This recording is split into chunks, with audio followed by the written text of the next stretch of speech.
I have been sitting on this bench for over 40 years now, and I thought I had seen everything. I really did.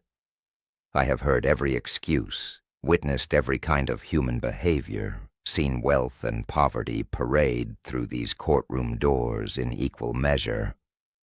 But what happened on one particular Tuesday morning shook something loose inside me that I am still processing even now. I am 82 years old, and I still get tears in my eyes thinking about it. Not tears of sadness, exactly, but something more complicated than that. Tears of frustration, yes, but also tears of hope. Because what started as one of the most infuriating cases I have ever presided over became something else entirely. It became a reminder of why I do this work, why I wake up every single morning at 5:30 and drive to this courthouse. Let me tell you exactly what happened that day, because it is a story about power and humility, about cruelty and compassion, about what it really means when we say everyone is equal under the law. You enjoying this story so far? Then do me a huge favor right now and hit that subscribe button, because what happens next is going to challenge everything you think you know about justice and mercy. Turn on that bell notification too, because I share these stories to remind us all that the system can work when we remember that we are dealing with human beings, not just case numbers. I woke up that morning the same way I have woken up for the past 48 years of marriage. My wife Joyce was already in the kitchen. I could smell the coffee from the bedroom, strong and black, the way my father taught me to drink it when I was just a boy working construction sites with him during summer breaks. My father came to this country from Italy with $8 in his pocket and hands rough from labor. He built buildings all over Providence, Rhode Island. He poured concrete and laid brick, and came home every night smelling like sweat and cement dust. But he taught me something more valuable than any trade skill. He taught me about power. I remember we were driving past the State House one afternoon when I was maybe 14 years old. I asked him what it must be like to have that kind of power to make laws and decisions that affected thousands of people. My father was quiet for a long moment. Then he said something I have never forgotten. He said, "Francesco, when you have power over people, that is when your character is tested. Any fool can be kind when they have nothing. But when you have the power to crush someone or lift them up, that is when you find out who you really are. Use it wisely. Use it with mercy. But never forget that power is not yours to keep. It is yours to use in service." Those words have guided me through every single day of my career as a judge. Every single decision, I think about them when I am being harsh and when I am being lenient. I think about them when someone powerful sits in front of me and when someone powerless does the same. My father never made it past 8th grade, but he understood something fundamental about justice that some people with law degrees never quite grasp. I got to the courthouse that morning at 8:15, same as always. The building is old, built in 1932, and it has that particular smell that old government buildings have. Floor polish and paper and coffee and something else I cannot quite name. History, maybe. The weight of thousands of decisions made within these walls. My courtroom is on the 3rd floor. It is not large or impressive. There are wooden benches that creak when people sit down. 2 flags stand behind my bench, the American flag and the Rhode Island state flag. The windows let in morning light that cuts across the room in dusty beams. I have presided over this room since 1985, 40 years this November. My clerk, Christina, was already at her desk when I walked in. She has been with me for 23 years now. She knows my moods better than I know them myself. She can tell by the way I walk through the door whether I slept well or whether something is weighing on my mind. That morning, she looked up and smiled. "Morning, Judge. Coffee is fresh. Your wife called to remind you about dinner with the Rodriguezes tonight." I smiled back. Joyce never lets me forget social obligations. After 48 years of marriage, she knows I would work until midnight every night if she did not occasionally remind me that there is life outside these walls. We have 3 children and 5 grandchildren now. My oldest grandchild is in college studying pre-law. That makes me both proud and terrified in equal measure. Christina handed me the case files for the day. We had 11 cases on the docket. Most of them were routine parking violations, minor traffic infractions, small claims disputes. These are the cases that make up the daily rhythm of municipal court. People think judges only handle dramatic criminal cases or big civil suits. But the truth is that most of our work is much quieter than that. It is helping people navigate parking tickets and noise complaints and disputes over property lines.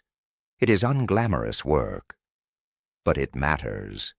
It matters because every single person who walks through that door has a story, and that story matters to them. A $50 parking ticket might not seem like much to someone with money, but to someone living paycheck to paycheck, it could mean the difference between keeping the lights on or sitting in the dark. I settled into my chair and started reviewing the files.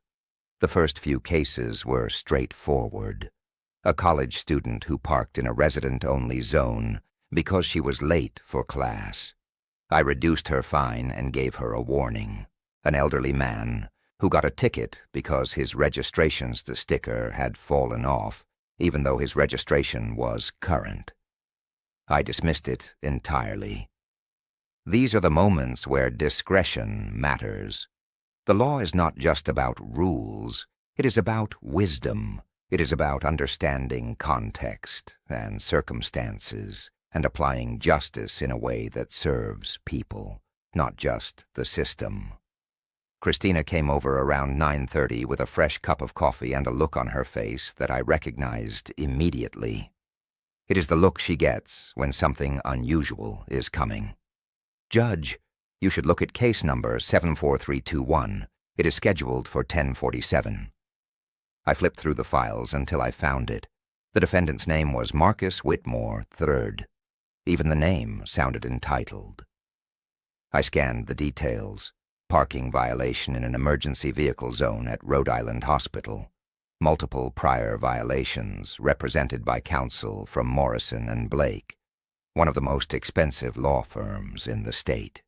I looked up at Christina. "What am I missing?" She lowered her voice even though we were alone in chambers. "The complainant is Rita Alvarez. She works at the hospital. She is an EMT. She has been here before as a character witness for other cases. You might remember her." I did remember her. About 3 years ago, a young man had been charged with shoplifting food from a grocery store. Rita had testified on his behalf. She explained that he was her neighbor, that his mother had just died, that he was trying to feed his younger siblings. She had offered to help him get connected with social services. I had been impressed by her compassion and her willingness to show up for someone who had no one else. I had given the young man community service instead of jail time and connected him with resources. Last I heard, he was working full-time and taking care of his family. "What is her involvement in this case?" I asked. Christina hesitated. According to her statement, she is the one who called in the violation. Apparently it caused some problems at the hospital. Significant problems. I nodded and made a mental note to pay close attention when the case was called. Something about Christina's tone told me there was more to this story than a simple parking ticket. I went back to processing the other cases. At 10:15, I took the bench and started calling the docket. The courtroom was about half full, which is typical for a Tuesday morning. I saw the usual mix of people, some in suits, some in work clothes, some who had clearly come straight from their jobs. I processed 4 cases in the first half hour. Each one required attention and thought. A woman who had been caught speeding in a school zone broke down crying when she explained that she had just gotten a call that her mother had fallen and she was rushing to the hospital. I could see the genuine terror in her eyes. I reduced her fine and gave her a warning about slowing down, even in emergencies. A young man who had 6 unpaid parking tickets tried to tell me he never received the notices, but when I asked him if his address had changed, he admitted it had not. I made him pay the full amount, but set up a payment plan. Justice has to have consequences, but it also has to be realistic. And then at exactly 10:33, I saw him walk in. Marcus Whitmore III entered my courtroom like he was walking into a country club. He was 24 years old, according to his file, but he carried himself with the kind of arrogance that usually takes decades of entitlement to develop fully. He wore a navy blue suit that I recognized immediately as Brioni. I know because my son-in-law works in men's fashion, and he once pointed out that a Brion suit starts at around $15,000. This one looked custom-tailored. His shoes were Gucci loafers polished to a mirror shine. On his wrist was a rose gold PC Philippe watch that probably cost more than most people's cars. $60,000 minimum, if I had to guess. He carried a Louis Vuitton briefcase that looked like it had never touched the ground. Behind him walked his attorney, a man I recognized named Gregory Morrison from Morrison and Blake. Gregory is a skilled lawyer, but he is also the kind of lawyer wealthy people hire when they want problems to disappear, regardless of whether they are actually innocent. Following them were 2 other people I assumed were handlers or family members. They took seats in the gallery directly behind the defense table. But what caught my attention even more than Marcus Whitmore was the woman sitting alone on the opposite side of the courtroom. She wore an EMT uniform that looked like it had been through a long shift. There was a coffee stain on the sleeve. Her dark hair was pulled back in a simple ponytail. She had dark circles under her eyes that spoke of exhaustion deeper than one sleepless night. She sat with her hands folded in her lap, her posture straight despite her obvious fatigue. She looked like someone who had been knocked down repeatedly but kept getting back up. I recognized her immediately. Rita Alvarez. She had aged since I last saw her, but then again, so had I. Life has a way of marking us all. I finished the case I was working on and then looked down at my docket. Case number 74321, the State versus Marcus Whitmore III, parking violation and obstruction of emergency services. Gregory Morrison stood smoothly. "Good morning, Your Honor." Gregory Morrison, appearing on behalf of Mr. Whitmore. Marcus stood as well, but not before checking his phone one more time and letting out a small sigh that suggested this entire proceeding was beneath his attention. That sigh told me almost everything I needed to know about him. "Mr. Whitmore, please put your phone away and pay attention to these proceedings," I said. My voice was calm but firm. "I have learned that you do not need to shout to command respect. You just need to mean what you say." He looked up mildly surprised that I had addressed him directly. He slipped the phone into his pocket with another small sigh. I could see Gregory Morrison tense slightly. He knew that his client's attitude was already working against him. I read the charges carefully. "Mr. Whitmore, You are charged with parking in a clearly marked emergency vehicle zone at Rhode Island Hospital on October 14th of this year at approximately 7:42 p.m. You are further charged with refusing to move your vehicle when paged by hospital security multiple times over a period of 4 hours and 17 minutes. The violation resulted in obstruction of emergency medical services. How do you plead? Gregory Morrison spoke before his client could open his mouth. Your Honor, my client pleads not guilty. We believe this is a misunderstanding that can be resolved quickly. Mr. Whitmore was visiting a friend at the hospital and was simply not aware that his vehicle was causing any issues. I looked directly at Marcus Whitmore. His expression was bored. He was examining his fingernails. I felt something hot flicker in my chest, but I kept my voice level. Mr. Whitmore, were you aware that you parked in an emergency vehicle zone? He looked up and shrugged. I parked where there was a spot. I did not really look at the signs. I was in a hurry. You were in a hurry, I repeated. So you parked in an emergency zone at a hospital, and then when you were paged multiple times to move your vehicle, you did not respond for over 4 hours. Another shrug. I did not hear any pages. I had my phone on silent. I was visiting my friend. I glanced at Christina, who handed me an additional document. I scanned it quickly.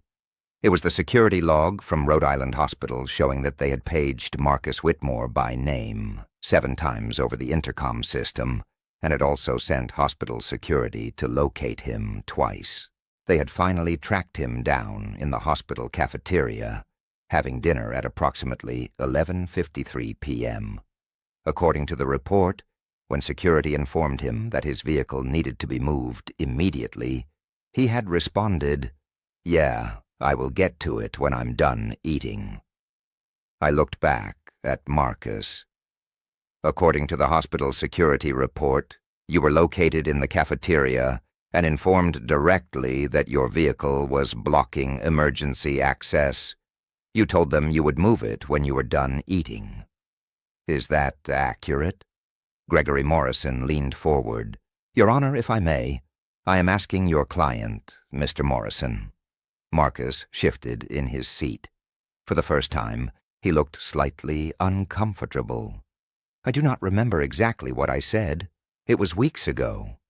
But yeah, I probably said something like that. I was eating. I did not think it was that urgent. You did not think it was that urgent, I said slowly. At a hospital in an emergency vehicle zone. Before he could respond, I turned my attention to the other side of the courtroom. Miss Alvarez, would you please come forward and explain to the court what happened that evening? Rita Alvarez stood and walked to the witness stand. She moved with the careful deliberateness of someone who is running on empty, but refuses to quit. Christina administered the oath and Rita sat down. She folded her hands in her lap the same way she had been sitting in the gallery. There was something deeply dignified about her composure. Miss Alvarez, can you tell me what happened on the evening of October 14th? I asked gently. She took a breath and began speaking. Her voice was quiet but steady. Your Honor, I have been a senior EMT at Rhode Island Hospital for 23 years. I have worked in the emergency department for the past 11 years. On the evening of October 14th, I was on duty when we received a call about a cardiac emergency. A 78-year-old man was having a massive heart attack at his home, about 4 minutes from the hospital. Time is everything with cardiac arrest. Every second counts. We needed to get the ambulance out immediately. She paused and I saw her jaw tighten. When we got to the ambulance bay, there was a bright orange Lamborghini parked directly in front of the emergency vehicle exit. A Lamborghini Huracan, to be specific. It was completely blocking our access. We could not get the ambulance out. Hospital security immediately started paging the owner of the vehicle. We waited and waited. 4 minutes became 8 minutes. 8 minutes became 12. We finally had to bring in a tow truck, but it took additional time to get one there and safely move the vehicle without damaging it. "How much time elapsed before you were able to respond to the cardiac emergency?" I asked. 19 minutes total, Your Honor. 19 minutes from the time we got the call to the time we were able to leave the hospital. Under normal circumstances, we would have been on scene in under 6 minutes. I felt my throat tighten. 19 minutes for a heart attack victim. That is the difference between life and death, between brain damage and full recovery, between going home to your family and never waking up. "What was the outcome for the patient?" I asked, though I dreaded the answer. Rita's eyes filled with tears, but her voice remained steady. "He survived, Your Honor, but he suffered significant brain damage due to the prolonged lack of oxygen. He had been down for several minutes before we arrived. The cardiologist said that if we had gotten there even 5 minutes sooner, the outcome would likely have been completely different. He is now in a long-term care facility. He will never walk or talk again. He had been a healthy, active man before this. He was a retired teacher. He had 6 grandchildren. The courtroom was completely silent. I saw several people in the gallery with their hands over their mouths. One woman was crying quietly. Even Gregory Morrison had gone pale.